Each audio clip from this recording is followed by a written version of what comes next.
Assalamualaikum warahmatullahi wabarakatuh.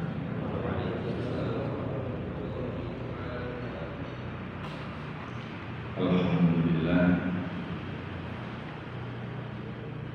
alhamdulillahilladzi bi ni'matihi tatimmu shalihat. Asyhadu an la ilaha illallah wa la syarika lah. Asyhadu anna Muhammadan abduhu wa rasuluhu la nabiyya ba'dah. Allahumma shalli ala nabiyyina Muhammad wa ala alihi wa sahbihi ajma'in. Amma ba'd.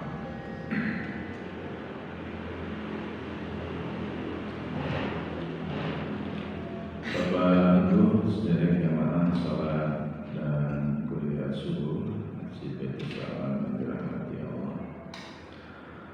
Marilah kita awali dan buka bersama ta'lim kita pada pagi hari ini dengan sama membaca basmalah. Bismillahirrahmanirrahim. Radina billahi rabba wa bil islam dina wa bi Muhammadin nabiyya rabbana sidna ala wa rasulna fahna Allahumma hdina bi hudayk wa la tudina min siwak wa rasulna wa nabiyyin wa mursalin Allahumma inna fid din wa alaika tabi'in.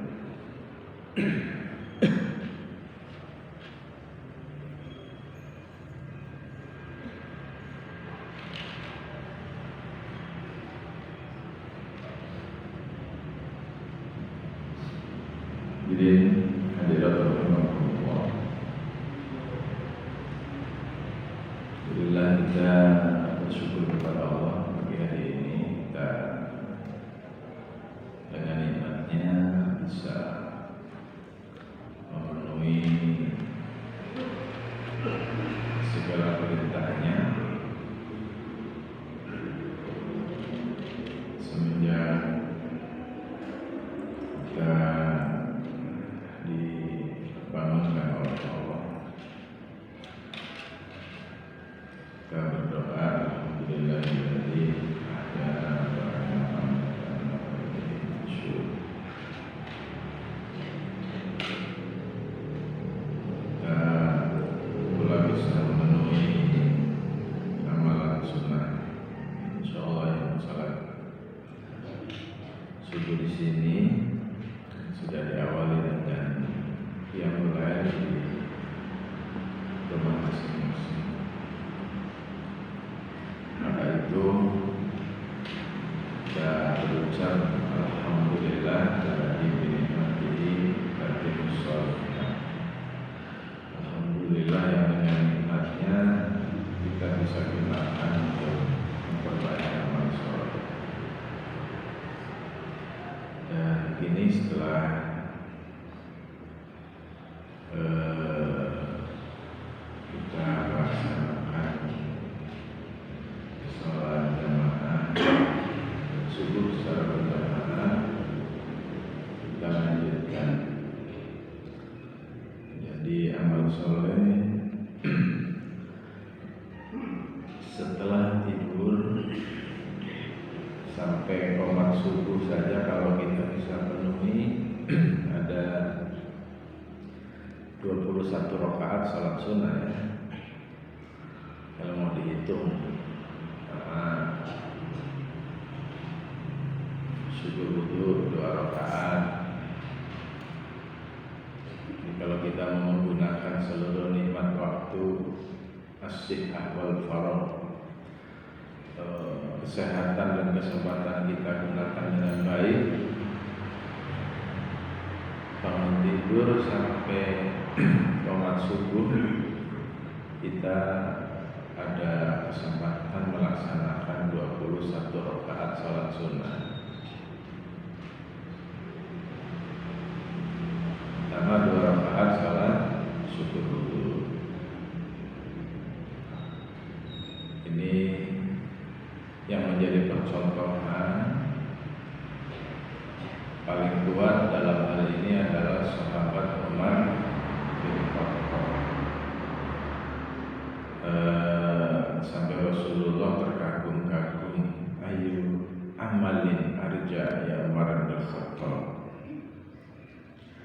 sami'tu dufana alaik.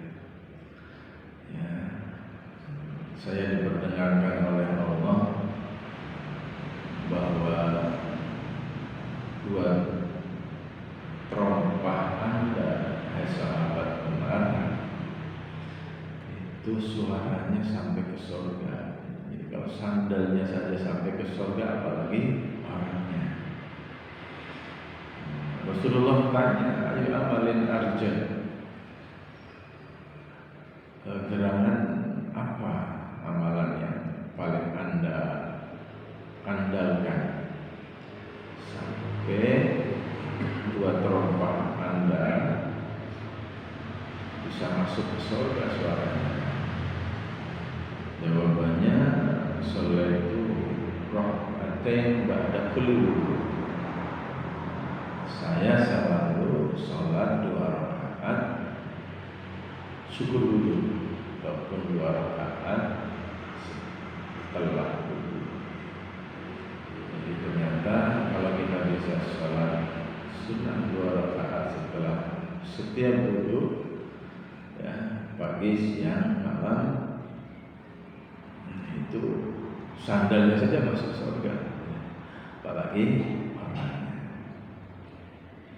Ya taruhlah kalau tidak harus semua sholat, ya sholat wajib, ya.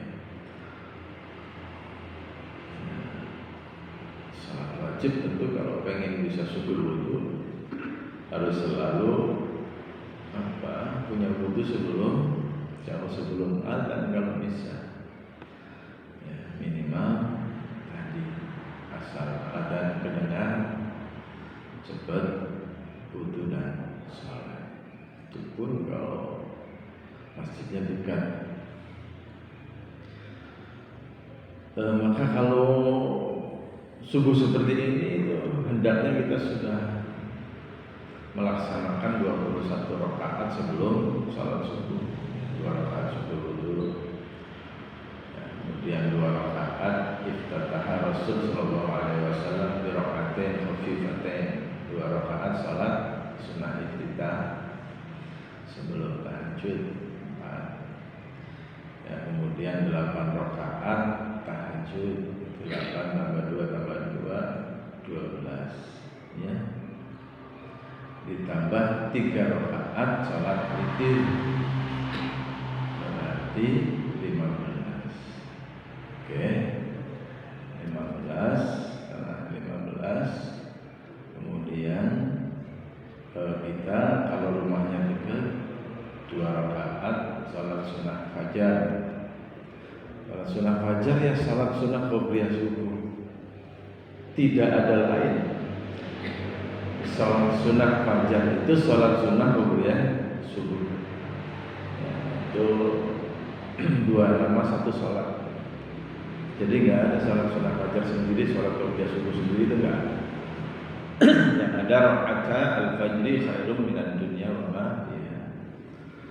2 rakaat salat subuh, qobliyah subuh, ya salat sunnah fajar. Karena wa Qur'an al-fajri, salat fajarnya itu adalah salat subuhnya. Ini salat al-dulu bisyamsi ila ghasaqil laili wa Qur'an. Kalau salat sunnah fajar dalam Quran ya salat subuh maksudnya. Maka salat sunnah fajar adalah salat sunnah qobliyah subuh. Karena waktu fajar muncul itu yang harus dilakukan adalah adzan subuh. Setelah adzan baru salat sunnah fajar. Ya. Jadi tidak ada sama sekali ditemukan dalil salat sunnah fajar sendiri, salat sunnah qobliyah subuh sendiri, itu nggak ditemukan dalilnya. Jadi kalau itu saja dilakukan, tadi sudah 15 kan? 2 rakaat syuruh, 2 rakaat iftitah, 8 rakaat tahajud, 3 rakaat witir, 15 ditambah salat sunnah fajar atau qobliyah subuh 2, berarti menjadi 17. Kemudian ke masjid 2 rakaat, ke tahiyatul masjid 19. Ada lagi dalam hadis rakaatain bainal adzanain, 2 rakaat antara adzan dan qomat. Itu selain sholat sunnah qabliyah. Kalau masih ada waktu, berarti dari 19 kemudian 21 rakaat.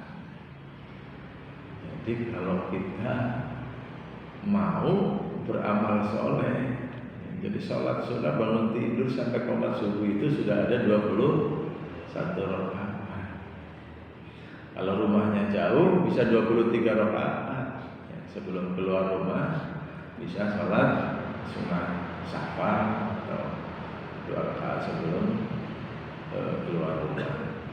Jadi kalau mau kesempatan kita gunakan dan kesehatannya, pagi-pagi seperti ini itu sebelum subuh sudah 21 rakaat, minimal 19 rakaat kalau tidak melakukan 2 rakaat antara adzan dan qomat. Maka sholat sunnah itu yang muakkadah itu kan 12 rakaat ya. Sholat sunnah rawatib itu yang muakkadah 12 rakaat. Qobliyah itu kan yang muakkadah hanya ada di qobliyah subuh sama qobliyah zuhur ya. Kemudian kalau mau berarti qobliyah subuh 2 rakaat, kemudian qobliyah zuhur itu boleh sampai 4 rakaat. Jadi qobliyah 6 rakaat. Ba'diyah yang muakkadah itu hanya 6 rakaat di 3 waktu. Ba'da zuhur, ba'da maghrib, ba'da isya. Jadi kalau mau dihitung semuanya yang muakkadah itu man shalla thintai rak'atain thintai asyara rak'atan bunya lahu baitun fil jannah. Kalau setiap hari 12 rakaat, 6 qobliyah, 6 ba'diyah bisa dilakukan setiap hari, Allah bangunkan istana di surga. Jadi membangun istana selama ini kan orang yang kuat bangun masjid. Seperti keluarganya Ustaz Arifin ya di Ningrat, Ustaz Haji Solihin. Maka begini ya ada membana masjidan banallahu lahu baitan fil jannah. Kalau kita yang buat makan aja susah, pengen dibangunkan istana di surga kan nggak mungkin bangun masjid. Ya, bangun subuh aja kan bagus lah. Bangun sholat subuh berhadiah. Tapi kalau kita pengen dibangunkan istana di surga dan kita nggak punya uang bangun masjid, ya membangun sholat 12 rakaat setiap hari itu dijamin dibangunkan istana surga. Itu yang muakkadah tadi ya. Qobliyah yang 6, 2 rakaat qobliyah subuh, 2 rakaat 4 rakaat zuhur, kemudian 2 rakaat ba'da zuhur, 2 rakaat ba'da maghrib, 2 rakaat ba'da isya. Tapi walaupun qobliyah itu hanya zuhur dan subuh, ya sebelum maghrib, asar dan isya boleh tadi. Di antaranya 2 rakaat antara adzan dan qomat. Kalau ada yang memperselisihkan kan tidak muakkad. Walaupun tidak muakkad, qobliyah salat qobliyah itu boleh semua. Walaupun dalilnya tidak muakkadah. Tapi pada prinsipnya boleh. Pada prinsipnya boleh. Kalau pengen lepas dari perselisihan, yang melakukan salat antara adzan dan qomat. Beda ya, salat sunnah rawatib dan salat sunnah antara adzan dan qomat itu hadis yang berbeda. Makanya kalau kita pengen keluar dari perselisihan, qobliyah asar, qobliyah maghrib, qobliyah isya, oke. Ya, kita tidak melakukan qobliyah rawatibnya, tapi niatnya sunnah antara adzan dan qomat. Karena itu ada hadis yang terpisah. Sama kalau ada orang mungkin jamaah di sini tidak meyakini sholat syuruqus syamsi umpamanya. Sholat syuruqus syamsi Banyak juga orang yang masih belum bisa sepaham. Enak banget ya, sholat 2 rakaat pahalanya kal hajj wal umrah tamah. Sholat 2 rakaat suruh samsi pahalanya seperti umroh dan haji yang sempurna. Enak banget. Yang udah ngebayar saja gara-gara corona mundur 3 tahun. Ini cuma 2 rakaat ya, dapat pahala umroh dan haji sempurna. Kayaknya terlalu berlebih dah hadis itu. Ada juga memang orang yang tidak kurang yakin lah dengan syurukus syamsi. Tapi kalau dalam hadisnya memang hadisnya derajatnya sahih Tirmidzi ya. Ada juga hadis lain Bukhari Muslim. Tapi memang ada yang belum sepaham. Jadi kalau yang belum sepaham, makanya tadi melakukan sholat syurukus syamsi itu syarat mutlaknya harus setelah matahari terbit syurukus syamsi tam. Jadi syaratnya orang melakukan sholat syurukus syamsi itu kalau matahari itu perenangnya sudah bulat benar, artinya sudah sempurna keluar, dan itu minimal 1,5 jam terhitung mulai waktu adzan. Ya, kalau adzannya jam 4 kurang 5 menit ya, ataupun Muhammadiyah berarti jam 4 3 menit.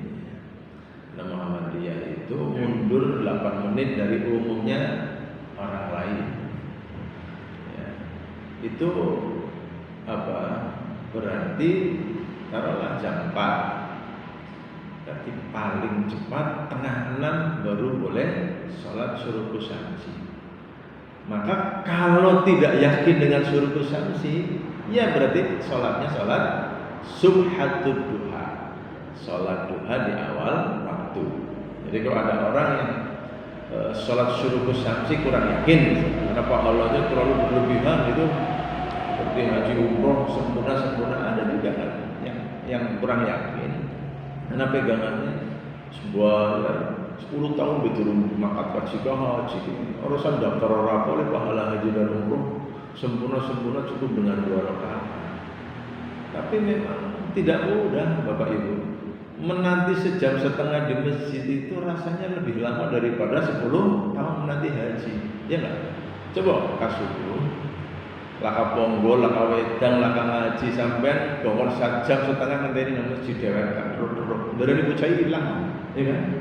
Jadi kalau nggak diniati juga beratnya menunggu waktu syuruk itu ya lebih berat daripada 10 tahun haji seperti ini. Iya, makanya nggak sedikit, nggak banyak juga orang yang bisa istiqomah sholat syurukus syamsi. Tapi kalau sholat syurukus syamsi kan SOP-nya sholat subuh di masjid, ya. Sholat ma'al-imam bil masjid, barang siapa sholat subuh sholat ghadat ya. Jadi bahasa Arabnya subuh itu bisa ghadat ya, dalam Quran fajar. Jadi barang siapa sholat bersama imam di masjid ya, kemudian berzikir atau kuliah subuh seperti ini, atau membaca Quran, atau melakukan amal soleh yang lain, menahan diri untuk sampai datang waktu syuruk, kemudian sholat 2 rakaat, maka pahalanya seperti haji dan umrah sempurna.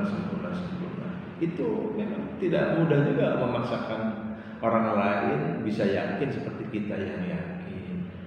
Tapi kalau yang belum yakin dengan itu, makanya tadi yang paling mutlak syaratnya adalah waktunya. Jadi kalau mau melakukan waktu sholat syuruk itu syaratnya sudah muncul atau terbit matahari sempurna itu tadi minimal 1,5 jam itu berarti sudah bulat waktu sempurna. Maka kalau yang tidak yakin dengan sholat syurukus syamsi berarti niatnya sholat sunnah duha awal waktu selesai. Jadi tidak perlu dibesar-besarkan perselisihan paham kita. Mungkin ada yang protes lagi, Tapi kan sholat sunnah bagusnya di rumah. Saya tanya lagi, tadi qobliyah subuh pada di rumah apa di masjid? Di masjid. Hadisnya memang afdhalus sholat, sholatul mar'i fi baitihi ilal maktubah. Seutama-utama sholat itu sholat di rumah masing-masing kecuali sholat wajib. Itu Rasulullah sing omah ning masjid sak gejelikan bisa, sing benjaran ini ya. Pas sholat qobliyah ya mesti kudu telat orang qobliyah nang penjara atau rumah kan. Jadi Rasulullah memang tidak pernah sholat sunnah di masjid kecuali tahiyatul masjid. Karena kalau dengan sekarang ke Masjid Nabawi, rumah Rasulullah itu kan Raudhatun min Riyadil Jannah. Ya, rumah Rasulullah itu ada di wilayah Raudhah. Berarti sekarang rumah Rasulullah itu jadi kuburan, dan kuburan itu ada di dalam Masjid Nabawi. Jadi kalau Rasulullah sholat sunnah qobliyah ba'diyahnya pasti di rumah, ya nyukup. Karena waktu dulu memang ini rumah, ini masjid. Berarti ada komat yang juga masjid. Sekarang malah ada di dalam masjid. Kalau kita umpamanya ba'diyah zuhur, ba'diyah maghrib, ba'diyah isya, sholat jamaah yang kene, ba'diyah yang bubar kelalen dari sinetron apa? Ya bubar dalan telepon apa bubar kelalen. Maka ya enggak apa. Yang namanya afdol itu kan lebih baik, bukan tidak boleh, ya kan? Jadi orang yang sholat suruh samsi di sini kurang yakin suruh samsi, tapi pengen sholat apa? Duha awal waktu, ya sama nggak apa-apa. Niatkan saja sholat sunnah duha selesai. Makanya pelaksanaannya yang penting tadi waktunya. Ya kita kembali ke materi yang lalu untuk melanjutkan. Kemarin kita sudah belajar 3 pendapat ulama. Hal tajibu qiraatul Fatihah 'alal ma'mum. Makmum itu wajib gak di dalam sholat jamaah baca Fatihah sendiri? Itu dibahas ya, di dalam Al-Fatihah wa ma yuftassu biha. Dalam kitab tafsir Ibnu Katsir di awal-awal sebelum tafsir mufradat itu dibahas tentang apakah makmum ya, kalau imam kan mesti cuma satu. Sekarang yang perlu dipelajari kan hukumnya makmum membaca Fatihah di dalam salat jamaah. Ini kan mengena banyak orang. Kalau hukum masalah imam kan satu orang imam. Kemarin wa amma Abu Hanifah, pendapat yang pertama inal ma'mum la yaqra'u ma'al imam bi aslan imma bil Fatihah la siyama as-surah imma fis sirr aw al jahr. Jadi kalau menurut Imam Hanafi, makmum itu dalam sholat jamaah layak yaqra'u ma'al imam sama sekali tidak punya kewajiban membaca Fatihah, karena bacaan imam itu sudah mewakili seluruh bacaan makmum.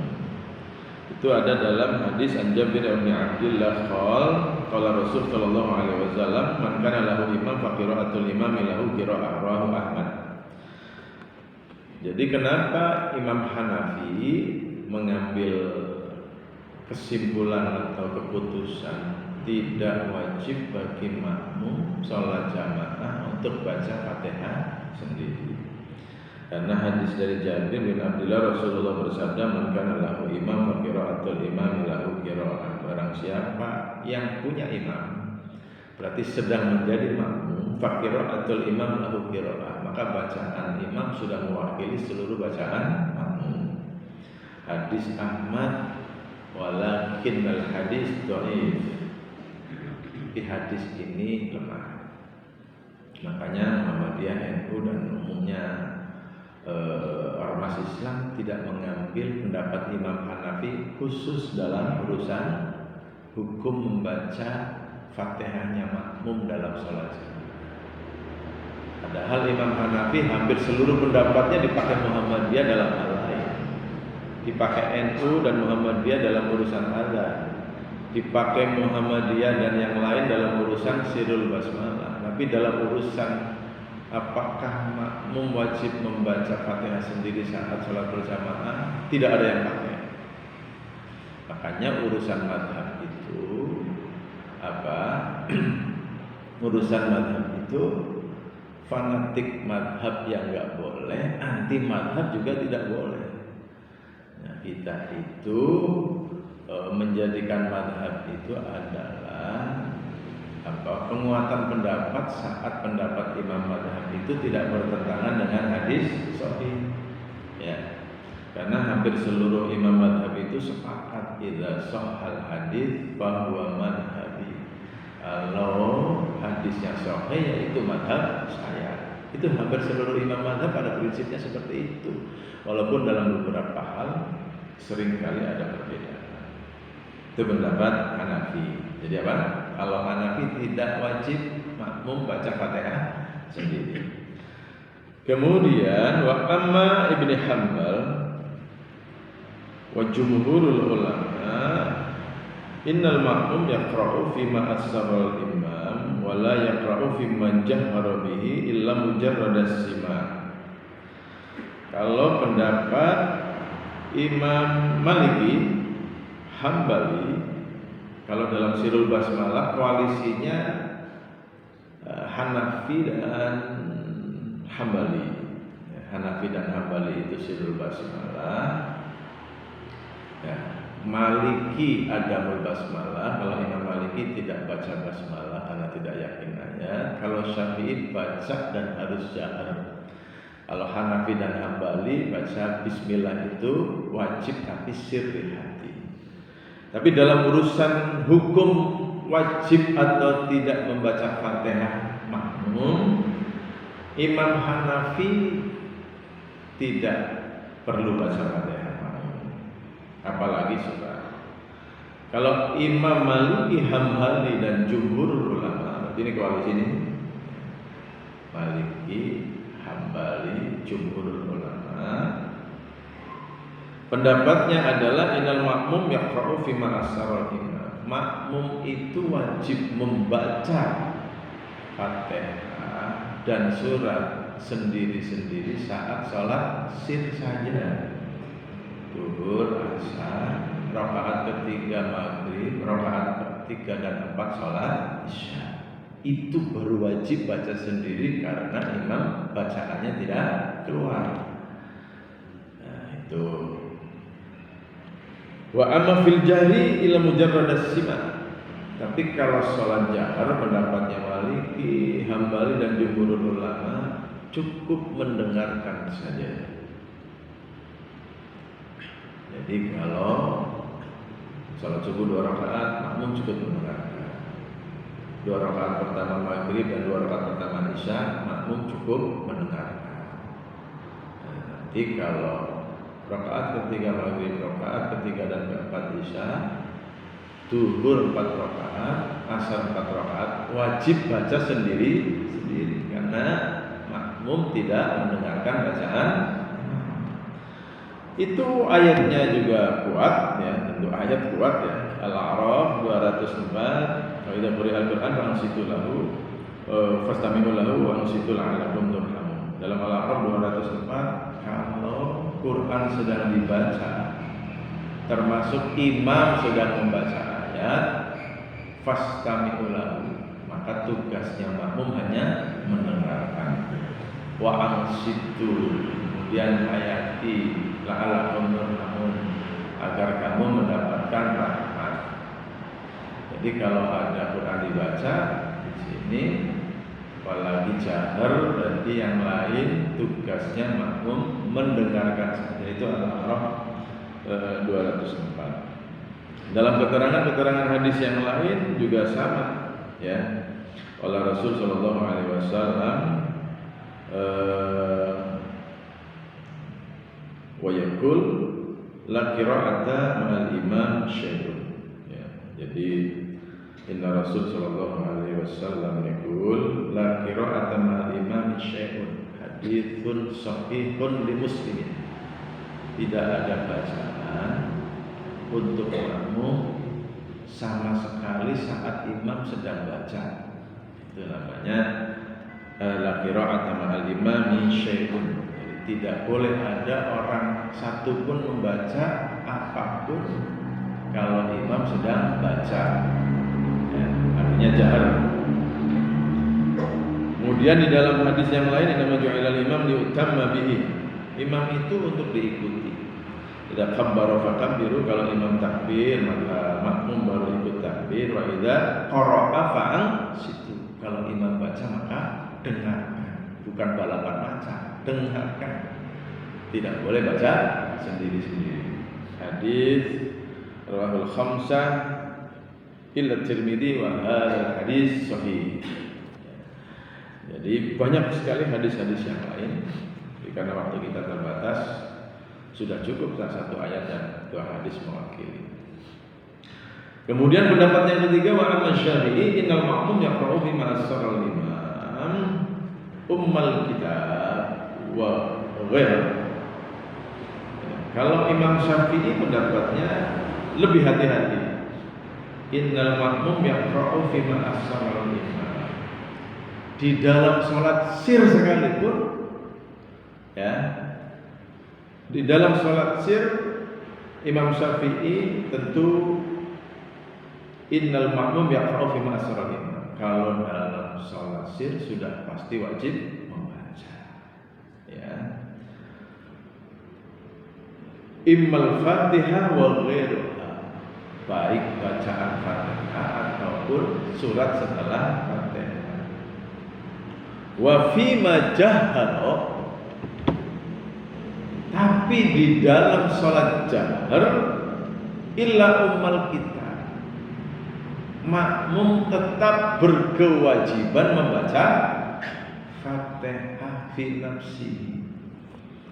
Jadi kan tadi kan sholat jahar atau sir, pertama Imam Hanafi kagak perlu baca, udah diborong sama imam. Ibaratnya seperti kita naik bis, ya, urusannya sudah dibaca. Supir semua sudah urusannya, motornya, mau beli BBM-nya, mau parkirnya. Tapi kalau Imam Hambali, kemudian Imam Maliki dan jumhurul ulama, wajibnya makmum membaca Fatihah itu hanya saat sholat sir, saat sholat jahar cukup mendengar. Imam Syafi'i paling hati-hati. Kalau sholat sir wajib baca sendiri.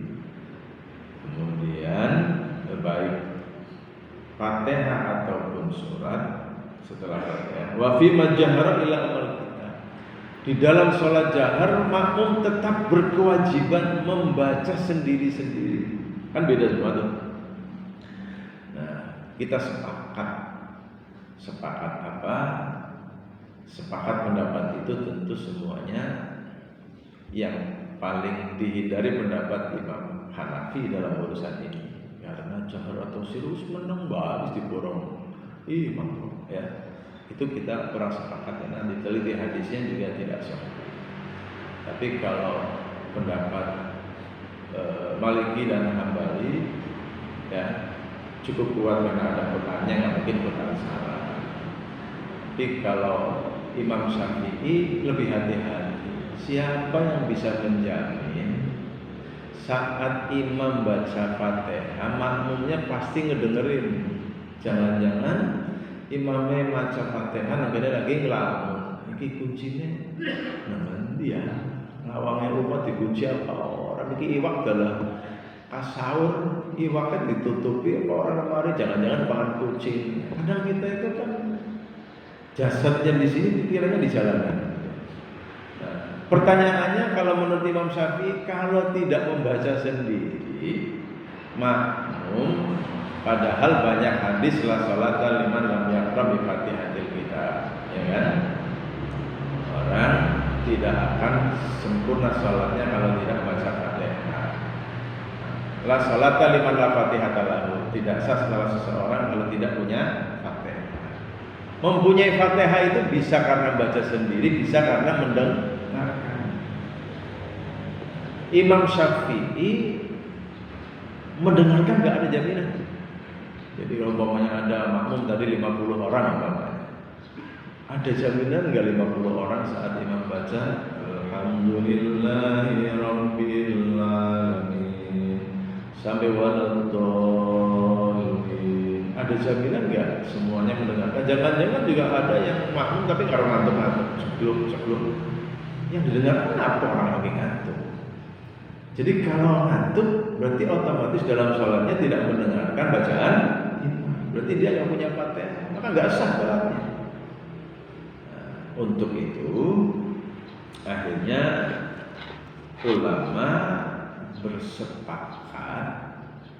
Nah, sekarang yang mau kita putuskan hari ini adalah bacaan Fatihah kita sepakat wajib membaca sendiri. Itu adalah jalur yang paling hati-hati. Jadi dalam hal ini Muhammadiyah ataupun NU pada umumnya ormas Islam bersepakat khawatir kalau hanya mendengarkan, jangan-jangan mendengarkannya tidak utuh, maka sholatnya tidak sempurna dalam Fatihah terutama. Maka yang paling selamat adalah Fatihah itu tetap harus dibaca oleh fi nafsi sendiri-sendiri.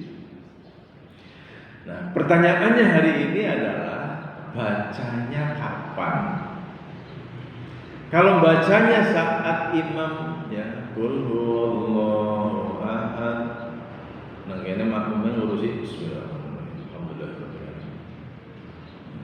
Makmumnya ngurusi kudu kok imam ngurusi kudu kok makmum ngurusi Fatihah dhewe. Berarti melanggar Al-A'raf 204.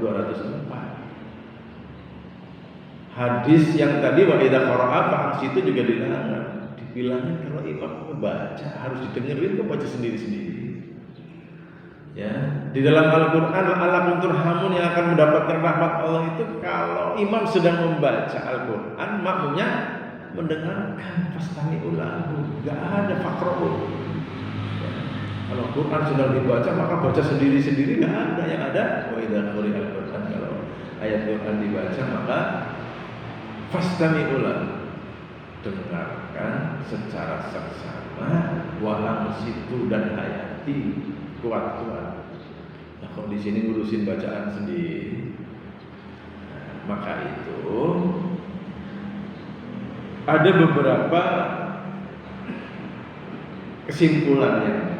Pertama harus dipahami, satu, kesimpulan yang pertama adalah innal ma'mum yajibu alaihi sima'u qira'atil imam fil jahri ma'al qira'ah bil imam fi nafsi. Nah, nih kesimpulan paling penting nih. Fatihah itu saat imam membaca wajib didengarkan sesuai Al-A'raf 204, sesuai hadis innama ju'ilal imam liyutamma bihi wa idza khabbara fakabiru wa idza raka'a farka'u wa idza qara'a fa'ansitu. Jadi apa? Saat imam membaca dengan jahar wajib didengarkan. Itu yang paling penting. Fi sholatil jahri, di dalam sholat jahar. Ma'al qira'ah bil imam fi nafsihi. Ini titik yang paling penting nih. Tapi karena hanya mendengarkan imam saja, kadang ada ayat-ayat yang kelewat tidak kita dengarkan. Padahal kalau ada yang kelewat berarti Fatihahnya tidak sempurna. Kalau Fatihahnya tidak sempurna, dibaca sendiri atau mendengarkan, ya, mendengarkan bacaan imam tidak sempurna, maka sholatnya tidak sempurna. Supaya dijamin sempurna, saat imam ngebaca Fatihah didengarkan, ya, ma'al qiraah fi nafsihi bil imam. Tapi makmum perlu membaca sendiri-sendiri di hati bersamaan dengan bacaan imam. Maksudnya, jadi saat imam baca Bismillahirrahmanirrahim, makmum Bismillahirrahmanirrahim, Alhamdulillahi Rabbil Alamin. Saat makmumnya bunyi begitu, benar. Tapi saat makmumnya wakaf, kita di hati bunyi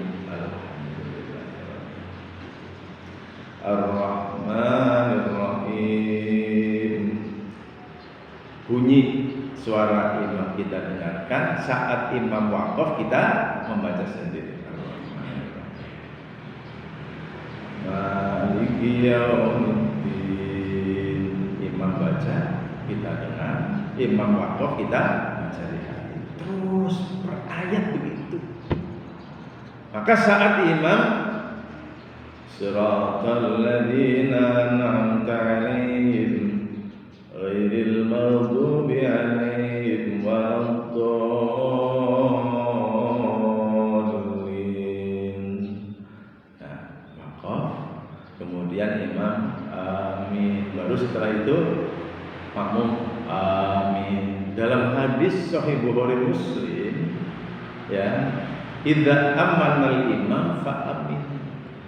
Kalau imam sudah selesai amin, baru makmumnya mengucapkan amin bersama-sama. Itu dalam hadis Sahih Bukhari Muslim.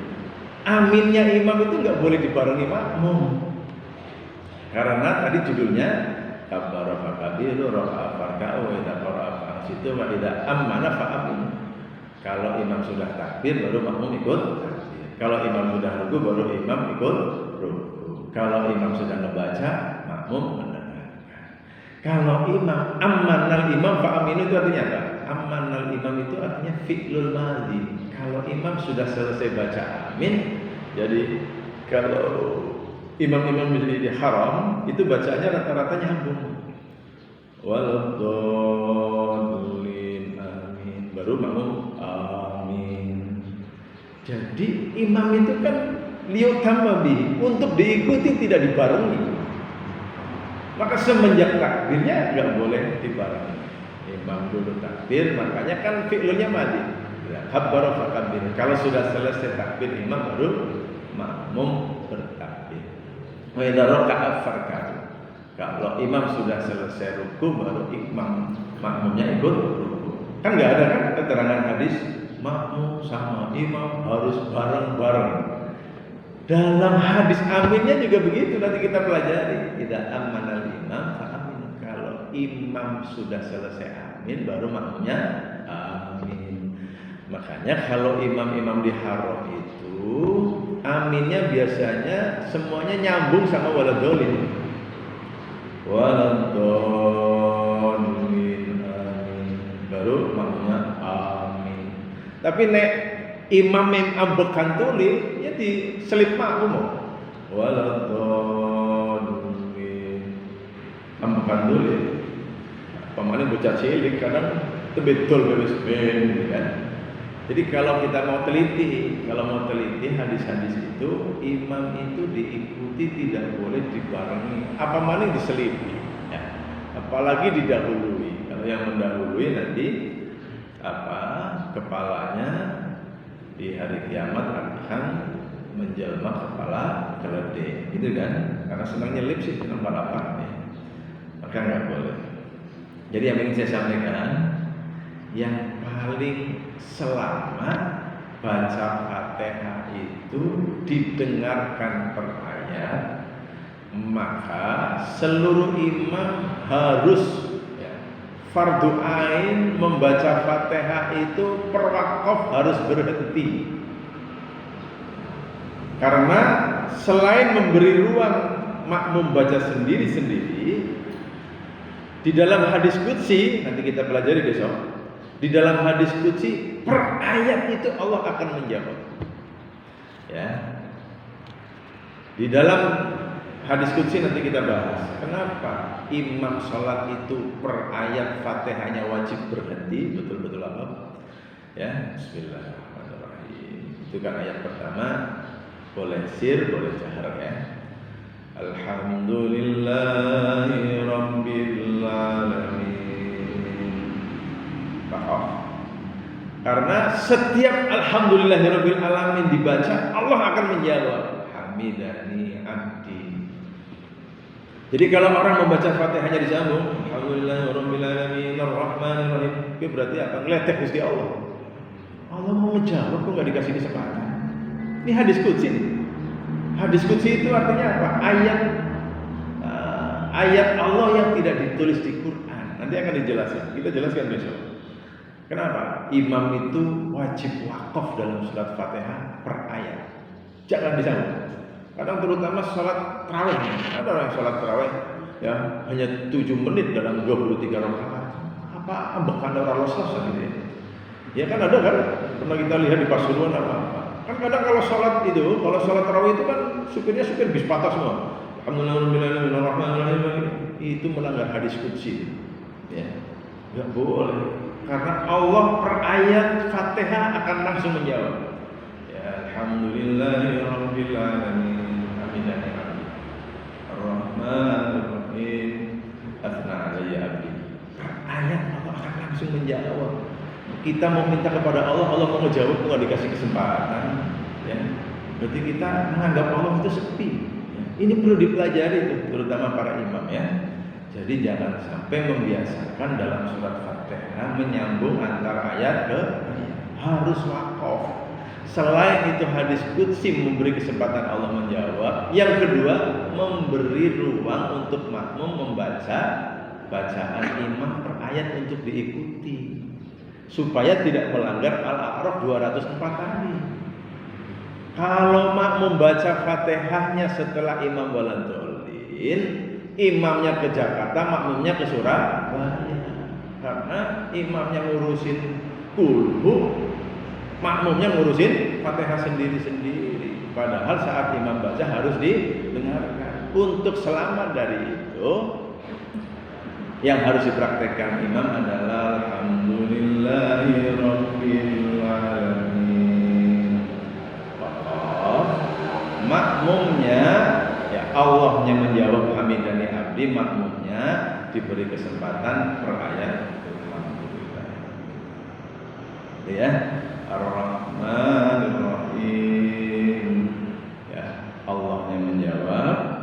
Besok kita jelaskan. Makmumnya mengikuti Ar-Rahmanir-Rahim di hati setelah mendengarkan. Mendengarkannya kan wajib.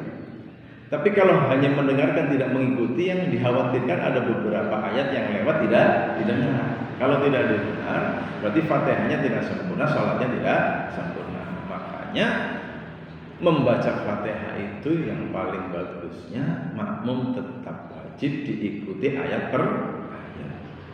Makanya yang mutlak harus dilakukan imam harus wakaf setiap akhir ayat dalam surat Fatihah. Itu hadisnya qudsi, ini nggak ada urusan Muhammadiyah sama NU ya.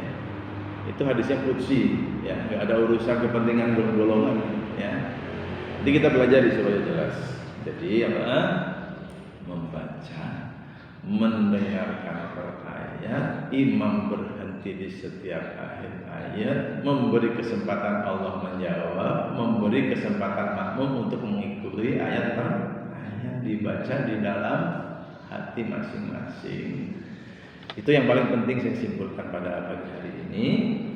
Wa amma fisri wa yajibu 'alal ma'mum fi qira'atil Fatihah fi nafsi. Urusan salat sir tadi sudah jelas, wajib membaca sendiri-sendiri, dan hukum membaca surat setelah Fatihah tetap sunnah saja ya.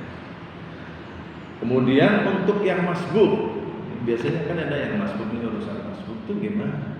Kalau yang masbuk itu hukum Fatihahnya gimana? Umpamanya datang sudah waladhdallin amin. Di sini baru Allahu Akbar.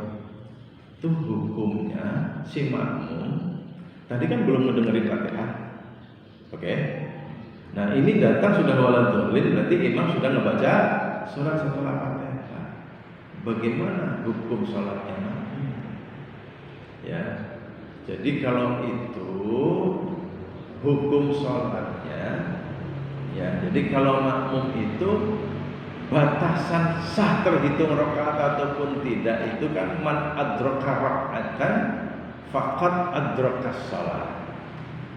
Ukuran makmum salatnya sah menjadi makmum di rakaat keberapa itu selama makmum itu masih datang terus masih menangi imam ruku. Kalau sudah i'tidal sami Allahu liman hamidah berarti rakaat itu sudah lewat. Tapi fal yasna kama yasnaul imam. Jadi orang kalau datang ke masjid kalau imam masih ruku, Allahu akbar, lagi ruku, langsung ya, langsung takbiratul ihram. Allahu akbar. Jadi kalau imam sudah ruku, enggak usah sedakepan apa telat sedekap. Itu namanya fal yasna kama yasnaul imam. Jadi yang namanya makmum itu terhitung rakaatnya ya. Batas akhirnya adalah saat imam masih ruku. Itu masih dibilang masbuk yang mendapatkan rakaat itu karena hadisnya jelas. Man adraka raka'atan faqad adrakas shalah. Orang yang masih menangi rukuknya imam, maka rakaatnya sudah terbilang atau terhitung, tangguh. Tapi ada yang tanya, nah bagaimana tadi? Kan sudah nggak dapat Fatihahnya imam, surat saja udah kelewat karena sudah ruku apalagi. Sah rakaatnya, tapi pahalanya tidak sebaik orang yang menangi bacaan Fatihah dan suratnya imam. Ya kalau menurut Rasulullah saya harus sah. Kecuali datang sami Allahu liman hamidah, ya langsung takbiratul ihram langsung posisinya i'tidal. Sama dengan datang Allahu akbar, imam sudah sujud, langsung Allahu akbar, langsung lumpuh sujud, enggak usah sedekap. Imam sujud baru sedekap apa? Sedekap itu berlaku saat imam baca Fatihah ataupun surat. Kalau tidak itu karena pembuka muftatahatun bitakbir. Wajibnya makmum itu kalau masbuk hanya takbiratul ihram. Jadi kalau imam sudah ruku, Allahu akbar, langsung makmum masbuk langsung ruku. Kalau imam sedang i'tidal, makmumnya Allahu akbar, langsung posisinya seperti i'tidal. Kalau kita takbiratul ihram kok imam sudah sujud langsung Allahu akbar, langsung sujud. Itu namanya hadisnya fal yasna kama yasnaul imam. Jadi walaupun yang masih dihitung rakaat itu saat orang masih imamnya ruku, tapi aja lah wis i'tidal tak udutulilah tak terusna. Jangan sampai seperti itu. Datang itu ya sudah harus tinggalkan seluruh kegiatan. Oh, nong wis i'tidal kan berarti salatnya wis ora kepetung. Emang tak udutulis sampai imamnya menyat maning ini arane apa? Makmum bedul ya. Jadi nggak boleh kalau sudah kanon di masjid, posisi apapun imam harus diikuti. Walaupun rakaat kita terbilang masih dihitung itu kalau imam masih ruku. Nah, kalau pertanyaannya tadi kan berarti nggak dengerin Fatihah imam, ya surat pun kan nggak dengar karena sudah ruku. Tapi karena hadisnya dari Rasulullah man adraka raka'atan faqad adrakas shalah, barang siapa menangi rukuknya imam maka salatnya sudah terhitung rakaatnya, ya kita ikuti Rasulullah. Tapi bedanya pahalanya tidak sebaik makmum yang tidak masbuk. Itu yang harus dipahami supaya jelas ya, clear semua. Kita nggak boleh kan berubah. Selalu kamar itu usoli. Gak boleh kalau Rasulullah sudah menetapkan sidang isbat bahwa kalau imam rukuk kita masih dapat rakaat, jangan dirubah. Aku orang sholat itu bukan urusan sik atau tidak sik, ya. Sholat itu itiba'ur rasul. Itiba'ur rasul itu kalau sudah ditetapkan jangan dirubah. Jadi hukum Fatihah yang tidak terbaca ataupun terdengar itu gugur dengan hadis ini. Asal menangi imam masih rukuk maka rakaatnya sudah dihitung. Itu sudah. Jadi jangan dirubah. Tapi pahalanya tidak seutama yang menangi Fatihah. Maka kalau pengen sholat jamaahnya sempurna, jangan pernah terlambat. Itu saja jawabannya ya. Saya kira itu untuk masalah makmum masbuk juga banyak orang berselisih. Ada orang yang asal tidak mendengar Fatihah berarti sholatnya sudah tidak kehitung. Ada juga. Tadi kan keyakinannya tidak boleh membaca Fatihah sendiri saat imam membaca surat lain. Padahal sudah waladolin, berarti kan nggak boleh baca, harus mendengarkan bacaan suratnya imam. Akhirnya keyakinannya rakaat itu udah nggak kehitung karena sudah nggak mendengarkan Fatihah imam di sholat jahar. Yang seperti itu ada, tapi nggak mengikuti hadis Rasulullah.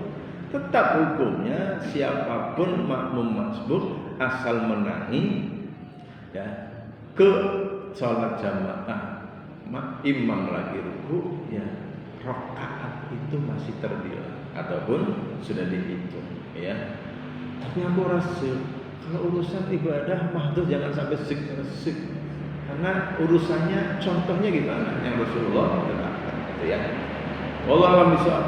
Urusan fikih lagi-lagi la ikraha fil fikih.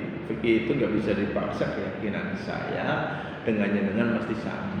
Tapi kan saya harus sampaikan ilmu yang saya paham, ya. Kita boleh berselisih dalam urusan fikih. Kalau pemikum, wallahu a'lam bishawab. Alhamdulillahirabbil alamin. Subhanallahumma wa bihamdika asyhadu an la ilaha illa anta astaghfiruka wa atubu ilaik. Kita supaya imam lebih hati-hati. Kenapa wajib wakaf setiap akhir ayat Fatihah? Kita belajar hadis qudsi tentang cara membaca Fatihah yang paling benar. Dalam hadis qudsi bahwa pastikan terutama saat Fatihah dibaca dalam sholat jahar, imam jangan mengabaikan ketentuan hadis qudsi ini, ya. Segugup apapun, serungsang apapun, urusan Fatihah harus wakaf per ayat, ya. Itu penting karena ini hadis qudsi. Selain memberi kesempatan makmum supaya membaca ayat per ayat yang telah dibaca Fatihah oleh imam, lebih dari itu karena Allah dalam surat Fatihah itu menjawab ayat per ayat. Karena itu dinamakan Fatihah itu Ummul Kitab, induknya Quran. Karena yang langsung pasti dijawab oleh Allah ayat per ayat itu hanya Fatihah. Langsung dikelirkan hadisnya, ya, hamidani abdi athna alayya abdi, dan seterusnya itu ada di bacaan surat Al-Fatihah yang insyaallah kita jelaskan pada kesempatan yang akan datang. Termasuk mungkin kita pada saatnya belajar kalau makmum yang mu'alaf belum hafal Fatihah itu gimana? Terutama sholat sir, imamnya nggak bunyi. Kalau sholat jahar sih yang penting amin, kalau dolin amin itu selesai kan. Kalau sholat sir mu'alaf belum pernah ngaji di Baitus Salam, Fatihah pun belum hafal, gimana? Ya, sholat sendirian sama sholat sir kan sama aja. Imamnya nggak keluar suara, padahal dia belum hafal. Apakah juga tidak sah? Nah, nanti kita bahas. Assalamualaikum warahmatullahi wabarakatuh.